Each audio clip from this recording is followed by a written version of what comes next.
We have Doug Howarth with me here today, and you can learn what he is up to by going to hypernomics.com. And that's going to be a clickable link in the show notes.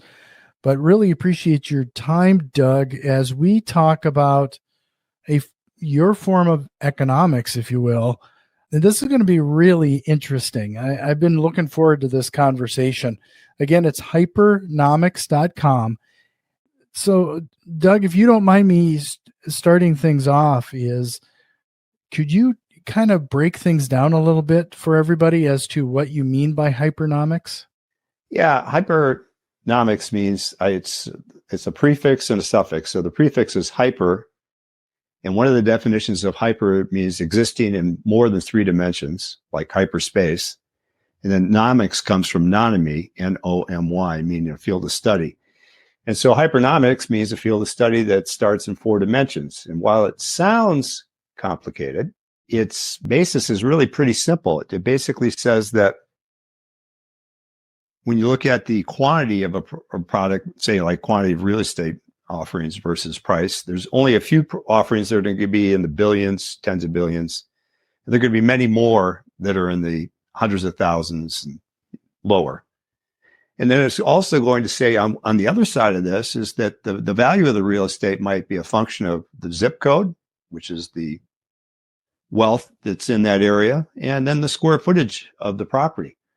And then it's all against the price. And so we're looking there at the square footage, the income, the price, and the quantity sold. That's a 4-dimensional model. So what's interesting for you and everybody that's listening is that everybody that does real estate is part of this 4D system already.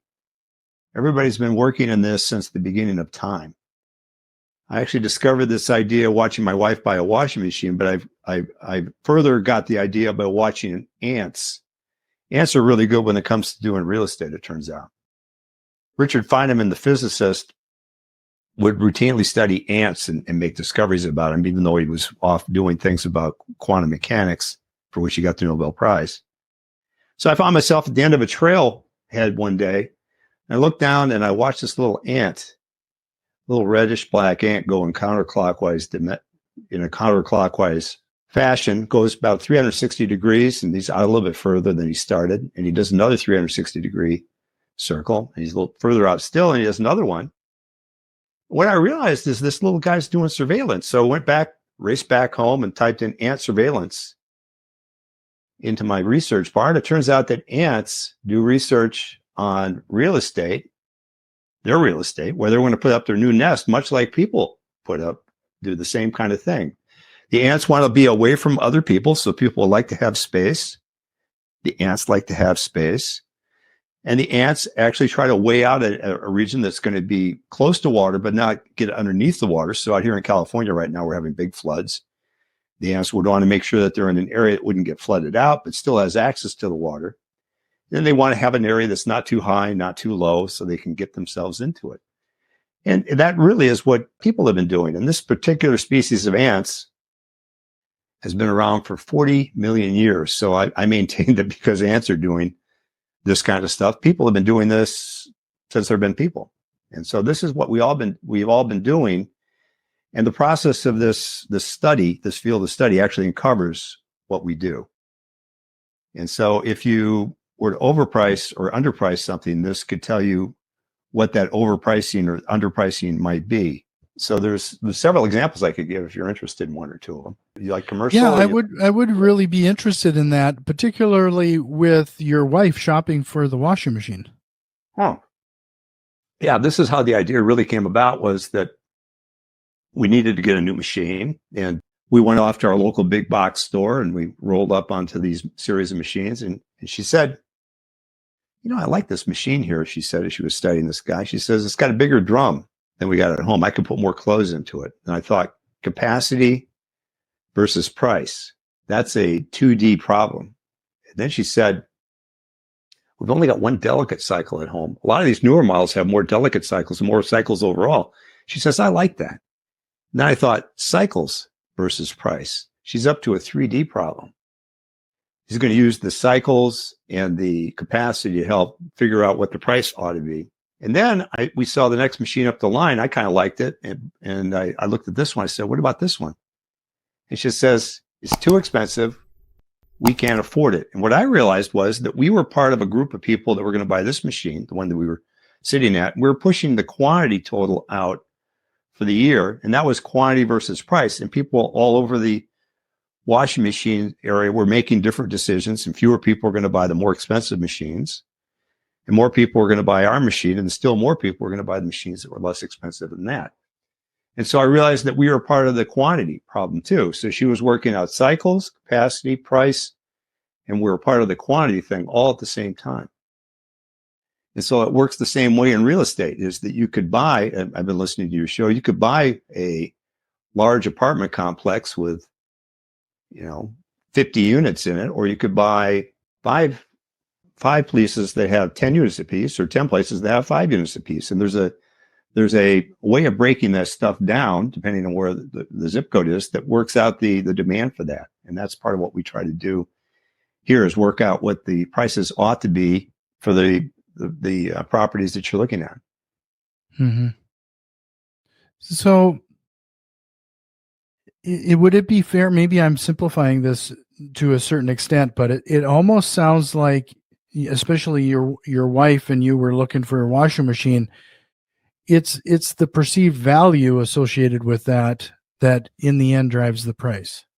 That's exactly right, Jack. And it turns out that everybody all over the world collectively sees things virtually the same way. There's variations. That's why the people vary on what they think the price ought to be. Some price the thing's too high, some price it too low.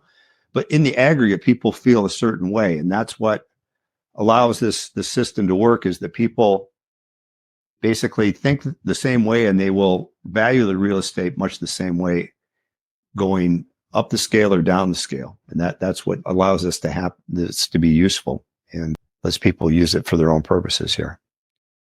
Would you say then that there are some companies that seem to be a little bit more better suited or have better experience playing into this than others? I Apple comes to mind. Apple's got a real good sense of that. What they do is they've got the Apple experience. So you're not only getting the machine, the machine, if you look at the machine specs for an Apple computer relative to a PC, the specs, if they're similar, the Apple computer will sell for more. Well, part of what that is the Apple computer has made itself integrate into everybody's life, it integrates with your tablets, your phones, your whole household, if you want to, much more easily than the PC products do. And so part of that whole Apple shtick is to get into the right zone. And then when you think of other industries, for example, electric cars, Elon Musk, in addition to, basically making the electric car market really take off, he was very good at finding the open spaces in the market, much like those ants were trying to do, and people are trying to do too. When they get a piece of real estate, you'd like, if you have enough money, to be separated from people, so you don't have to put up with the noise. You'd like to have a little bit of separation. You probably want to be close to town too, but if you had your best possible piece of real estate, you'd be away from the noise and close to the people. And what Elon Musk did in his analysis, when he came through after he made the Model S and he made the X and the Y, he put those in regions that hadn't been populated fully by the market. And so the market moved to putting the other models into the mix in a big way, and became some of the most popular cars in the United States.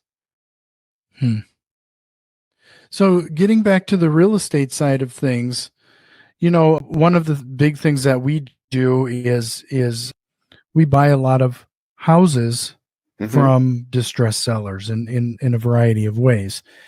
And it's the conversations kind of can unravel, and they go down a variety of different ways. But in the end, what we are trying to do is show or let the individual come to the right decision that there's value in the service we provide versus trying to sell it to on the MLS or having to go through the hassle of doing any kind of necessary repairs and the like. Have you run into companies like this that are trying to leverage Hyperonomics to make that part of their business better? Well, we've been mostly in, to answer your question, Jack, we've done it for real estate, but most of our work to date's been in aerospace because we kind of came out of aerospace. I was 31 years at Lockheed Martin Skunk Works, so I had some aerospace connections. But to your point, when you talk about distressed properties, we wanted to find a shining example in real estate of a property that was distressed, that somebody didn't pay attention to the market signals. So if your listeners were to go off and look up Stone Mansion in Alpine, New Jersey. This was a very large house, 30,000 square feet, that was listed originally in 2010 for $68 million. Now, it was a fabulous house. It had, the 30,000 square feet. It had lots of bedrooms, swimming pool, tennis courts, big motor court, the whole thing. Our analysis suggested it was worth about $25.3 million. They had it on the market for $68 million. So a bunch of years passed, about 8, and then they finally dropped their price to $39.3 million, and the house still didn't sell. And then finally, last year, they sold it for about $27 million, which with inflation is pretty close to what we predicted 10 years ago. So this house is on the market for 12 years, paying property taxes. Nobody was in it, paying property taxes, maintenance, the whole bit, because this person had overvalued the property by over 2x. And had they listened to some outfit like yours, and that had said would coach them to the right price, they could have relieved themselves of having to carry that overhead for over a decade, but they didn't do that. So what type of markers did you analyze that they were missing? I mean, these markers had to have been huge. That's a third of the value. Yeah, it's exactly right. Well, the markers it's much like what you do right now, except we put a little bit of math behind it, which is you look at the comps for the nearby houses. Now, we didn't have the things that actually sold, so we took a little bit of a shortcut. We took the Zillow prices, the Zillow estimates of what the houses were worth. They're usually pretty close. I mean, your results will vary if you get the right numbers, the actual numbers for which they sold. But if you take the numbers for which the prices at which these other competing houses had sold, you would have seen that there's a certain amount of dollars per square foot that was being involved and a certain amount of dollars for the acreage. In this case, I think it was bedrooms. There were people who are paying so much for a bedroom in this place because the bedrooms are big. And you would have seen that the general market was doing this. It was going up at a certain slope. And then there was this stone mansion that was over twice what the market would bear for it as their starting price. They're about 2.5 times what the market would bear. And so what they hadn't done is they hadn't done a detailed analysis of what the comparable prices were. And so they ended up suffering greatly. I mean, again, holding the property for a dozen years because they didn't understand that. The same kind of stuff can happen in commercial real estate too. In London, there's a big building that's put up. It's the tallest building in London right now. It's called the Shard. It's a big office building. It wanted to be it is a financial institution in London. And they put it up, and after a year, 90%, year after it completed, 90% of the offices that they had were vacant. It took them 3 years to fill the offices because they put the prices too high. Well, the reason the prices were too high is that the Shard is on, as you would say, the wrong side of the river. It's on the wrong side, instead of being on the wrong side of the tracks, it's on the wrong side of the river. So in London, the financial district is north of the River Thames. And this building, the Shard, was south and very much west of where the rest of the financial district was. It was south of the river and west of it. So it wasn't really in the financial center. So what they didn't understand, there was going to be a drop in the perceived value of the building because they didn't get it close to where all the other buildings were of that type. So it works out that people are weighing out these features, much like my wife was weighing out the capacity versus the cycles in the washing machine. People are doing the same thing in these buildings. They're weighing out the square footage, the acreage, if you've got a house, the newness of it, the condition of it. People are weighing these things out in ways in which you can refine the price and then put the best price up so that you don't give away money on the sale, but you don't hold the property for forever either. You want to get it, if you can, it's just as close to being right as possible.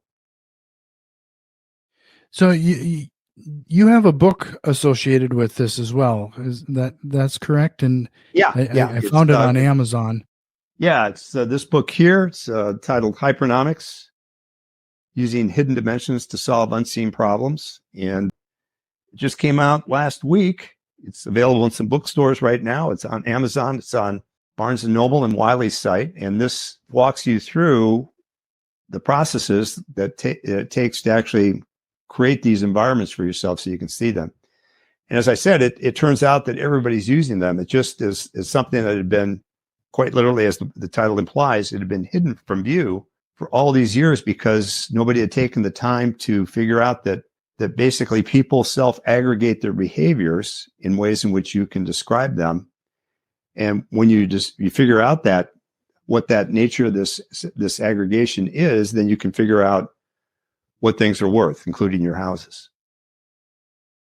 So just to remind everybody, you can learn a little bit more about what Doug is up to by going to hypernomics.com. That is going to be a clickable link in the show notes. If you found some value in what we're talking about so far, share this with one of your investor friends. And if you're watching this on YouTube, we always appreciate a like and a subscription on this channel. So, Doug, going back to the book, I believe you actually show some of the models that you're talking about associated with this. Are there any models that are defined in the book that somebody could apply to their business? Yeah, there's some models there of the electric car market, planes. I allude to the stock market. We actually pick stocks using the software that we invented. We have the world's first 4D software for which we got a patent. And what we do with that software is we can create 4D models. This is a 4D model that was built on a 3D printer. And this is a model of the Dow Jones Industrial Average, is the Dow 30 in 2019. So in this red zone here, what we do is we take the 30 stocks that are associated with that, and each dot represents the volume, the number of shares traded that day, and the price of those stocks. And this black line that runs through these uppermost points here, that's what we call a demand frontier. This is a limit that the market imposes on itself. And so getting back to that story about Alpine, New Jersey, there was a demand frontier for houses in Alpine, New Jersey, and the stone mansion people wanted to be way above it. And the market simply won't allow that. And then over here on this side, this is what we call the value space. And what we do is we're looking at, in the case of the stocks, we're looking at the earnings per share on this axis, and then the return on assets on this axis. And so when you take the average of those things, the mean, you come up with a plane that describes the best representation of these bunch of points. And this tells you that stocks above this point, above this plane, may be overpriced, or there may be other features involved, and stocks below this may be underpriced, or there may be other features. And so we use this every day in our stock market analysis. This is how we have up until, let's see, a week ago, we are doing 1.75x what the S&P 500 is doing over 47 months. So it does work for the stock market. It's been proven to work in the real estate market, and it would work for you if you wanted to apply it. What we like to think is that the advantage it gives somebody is pretty good over somebody that doesn't have it. If you're somebody that has it in your pocket,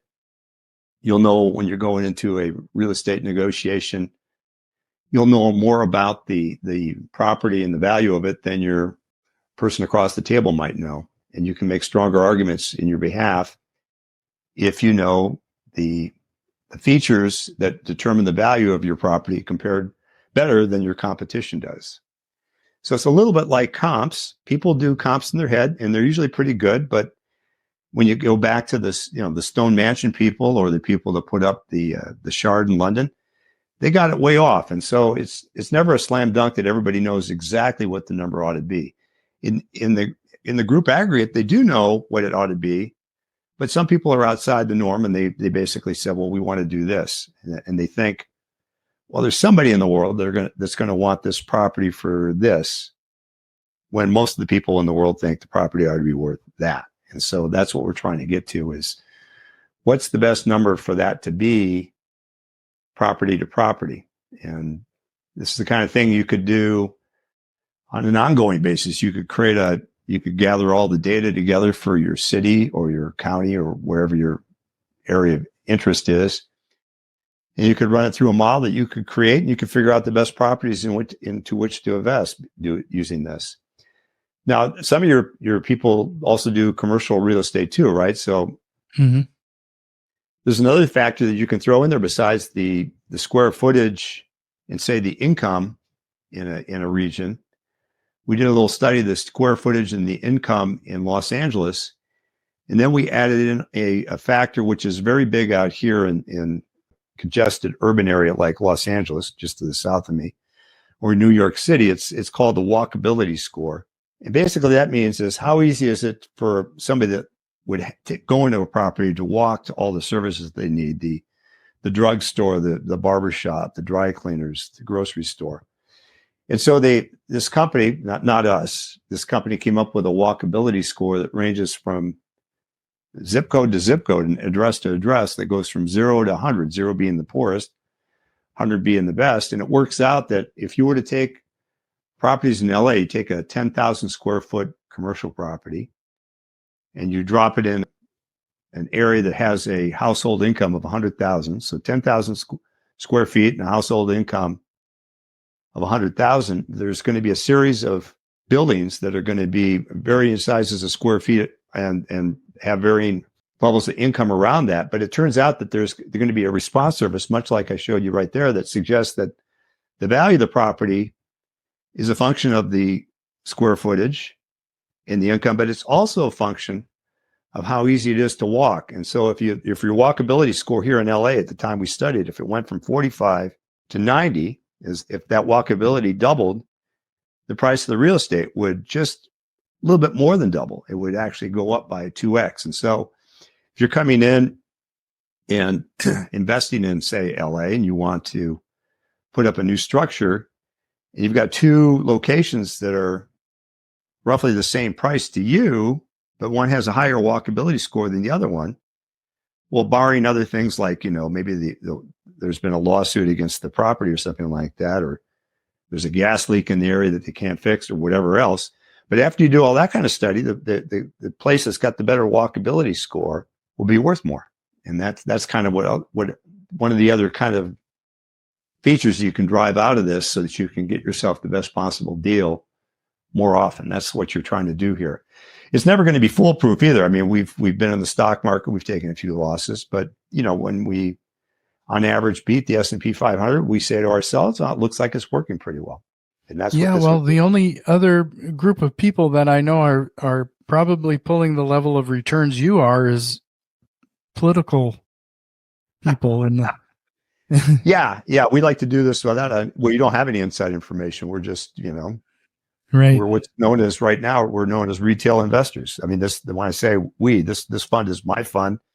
It's not yet open to the public. We hope eventually to pair up with a firm or two to make it open to the public, but we did this as a proof of concept. So what we did was we don't go into this or any other market willy-nilly. We did a bunch of back testing like we did with real estate. We did back tests to prove that the techniques would work, and you kind of refine it. When you got a boo-boo, you made some corrections. And we finally came up with a series of methodologies that work to tell us what to buy and what to sell. And that has worked pretty well for nearly 4 years. We'll have our 4-year anniversary in 2 weeks. So we're pretty excited about it.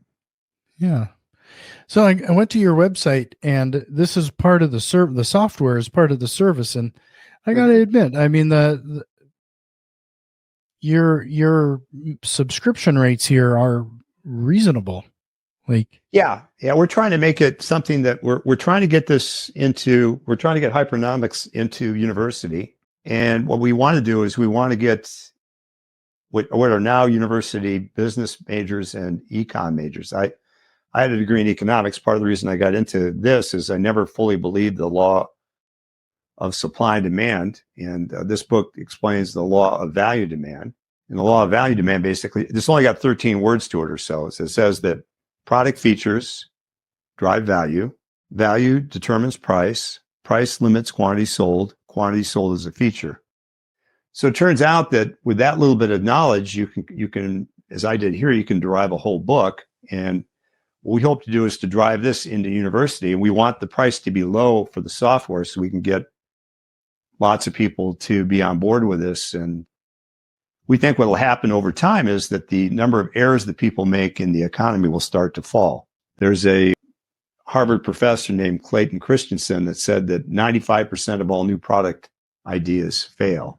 Well, that's pretty tragic. And what would happen if instead of that being 95%, that went to 94%? Well, that doesn't sound like much, but the other way to look at that is you went from 5% success to 6% success. And so the success rate might grow by 20%.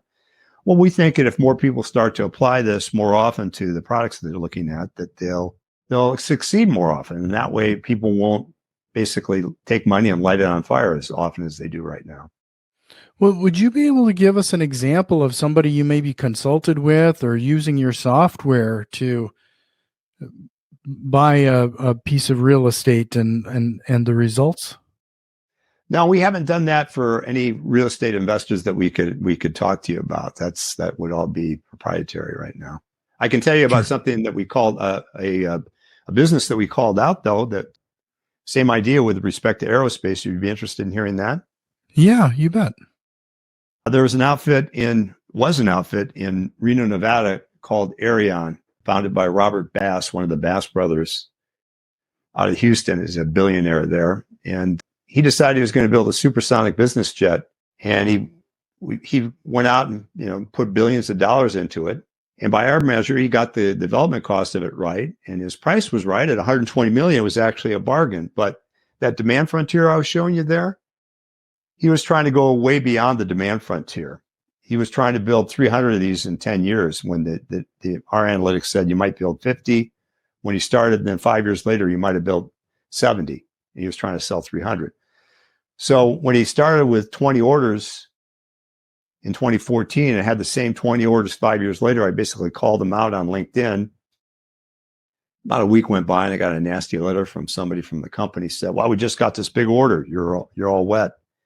And they didn't tell us, didn't make a point of the fact that all the order was what they call an optional order, which means if you build it and it flies, I'll buy it. They're not going to guarantee it.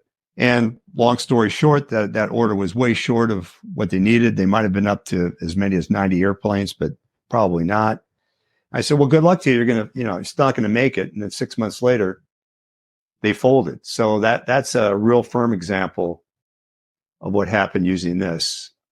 Another firm example is that it doesn't have to be as big as $1 billion enterprise. There's a restaurant we go to down the street that when COVID hit, they had to take everybody that was indoors here. This is near Los Angeles, and people had to be seated outdoors. And so we're sitting out by heaters, and it's a very popular place. So it had pretty good capacity for most people during most times. You could only occasionally where there'd be people stacked out the door ready to get in. But once COVID hit, people would be stacked out the door. And so I pulled the manager aside and I said, Kayla, would you like to make some more money at this place? And she said, sure. What do I need to do? I said, well, my observation to your place is that most of your customers come here in ones or twos, but yet you've got a bunch of tables for 4 and 6. It turns out if you do some studies that there are more than twice as many parties of 2 as there are parties of 4, and still more than parties of 6. I said, what you need to do, you need to take out some of the tables of 6 and some of the tables of 4 and push in tables of 2. And she did that. And in 2 months, the revenue shot up 25%. So it's real. It's been proven in various capacities. And, we're excited for it for not just ourselves, of course, but we think the world will be better off once people understand this. People make fewer and fewer economic errors. Governments will tend to understand that they have limits and that they won't try to exceed the limits that they have. They'll understand that there's options that they need to trade all the time. And using these kind of techniques helps them figure out their options better. Well, I'm about to possibly go down a completely new rabbit hole. Sure. But with all of this, and I know you have an economics background, but Yes. how did this come from Lockheed Martin? I mean, your aerospace background. What were you doing there, and what led to all of this? Well, I actually quit Lockheed Martin to come up with this idea, but the one thing Lockheed taught me was that programs would fail and I wouldn't know why. And so that was kind of floating around about the back of my head. I quit Lockheed and I noticed programs failed. And the other thing I did at Lockheed, I did a parametric analysis, and parametric analysis applies, a few dots and tries to figure out what the cost of things are. And I got to thinking, well, the costs are probably right sometimes, but what else is going on? So what we like to do in Hypernomics is we like to separate the cost, what it actually costs the manufacturer to produce something, from the value, which is what we call the sustainable price of our product, from the demand of the product. And it turns out that when you separate these things in 4 dimensions, then you can actually see what's going on. So I came up with this after I left Lockheed to be able to push forward these ideas. Well, Doug, this has been a fantastic conversation, and we could continue to go down various rabbit holes, I have a feeling. But Sure. if you would like to learn more about Hypernomics, head over to hypernomics.com. That's going to be a clickable link in the show notes. But before I let you go, Doug, I do have a list of rapid fire questions that we can Sure. close things out with. Right. Well, I'm going to change this first one a little bit. Mm-hmm. What lie do business owners tell themselves and sometimes to others? That they've got the price right and that it'll always be the right price. That originally starts with homeowners. People always thought that the price was right of their house and that home prices would always go up. That wasn't true. We saw that in 2007, 2008 when the housing market crashed. So people like to tell themselves that the prices will always go up for their favorite commodity. That's not always true. Sure. Do you have a book recommendation, or what are you reading right now? Well, besides my own book, which I recommend highly, I liked David Goggins' book, Can't Hurt Me. It showed me the value of persistence in somebody that had a pretty beaten down childhood. And I found that tremendously inspiring. He has a quote in it. He says, "Don't stop when you're tired, stop when you're done." I like that. Yeah, that is good. If you could go back in time and give your younger self one piece of advice, what would that be? Don't buy that house in 1988 that you did when I got caught up in the run up of the housing market back in the late 80s. And so I bought a house in the late 80s only to find the price fall off, I think 30, maybe even 40% after I bought it. And so I held on to it for 13 years. And by the time that was all done, I pocketed a neat $80 from that. That's also part of the driving force of trying to figure out, what did I do wrong? I just didn't bother to take the time to break down the problem in the way in which it can be broken down now. So I'd like to tell myself not to do that when I did that. That would have been great. Sure. What single strategy, process, or tool have you implemented that has a direct time-saving impact on your business? Well, we use this tool that it used to be called Me4D. It's now called Hypernomica. If you go onto our website, you'll see the software. We use the software for every project that we analyze. It works out the value of a product very quickly. It basically gives you multiple views of the same set of data, and then you can keep changing things interactively very quickly. And it also shows you the demand for the product at the same time. And then if you hit the right tab, it'll assemble a 4D model for you, which the software explains to you, and it tells you if things are rightly priced, wrongly priced, and what you can do as a seller or a buyer or a new market entrant to use that data. So we use it for the stock market. You could use it if you're going to enter a new field, like Elon Musk effectively does this intuitively. People like you and me might need to have this tool in our pocket so that we could have a better fix on what to do. Well, Doug, is there a question or concept you wish we would have covered here today? No, I think you've hit it pretty much on the head here, Jack. I mean, this is a new field. Like I don't want to overwhelm the audience with a whole bunch of information. I mean, the book goes into great depth on this. But I guess the question what you might want to ask is what's your long-term assessment for what Hypernomics can do? I think Hypernomics is going to change the world. I think it's going to dampen the spikes that we see in the stock market. It'll probably take 5 to 10 years as this gets into more widely circulated hands. But people get too, I guess the phrase is irrationally exuberant. They run prices up. You see this in housing too. They run the prices up, and then everybody panics and they run the prices down. So what I'd like to see happen, this would have been the good question, is, Doug, what do you feel about panics? And I said, I can see a lot of people like to enjoy their panics, but I've actually done the analytics, and I don't think there's any time to panic right now. I'm just going to hold on to what I've got because I know that you're overreacting. The market, you're reacting in this way, and the market says you ought to react this way. So we don't sell when at the first sign of a downturn. We don't buy at the first sign of an upturn. We try to modulate what it is that we do based on good information. And I think as we go forward in time, if this starts to get ubiquitous, and we hope it does, people will make fewer decisions irrationally and more decisions based with some information that starts to dampen the wide swings that we see in the markets.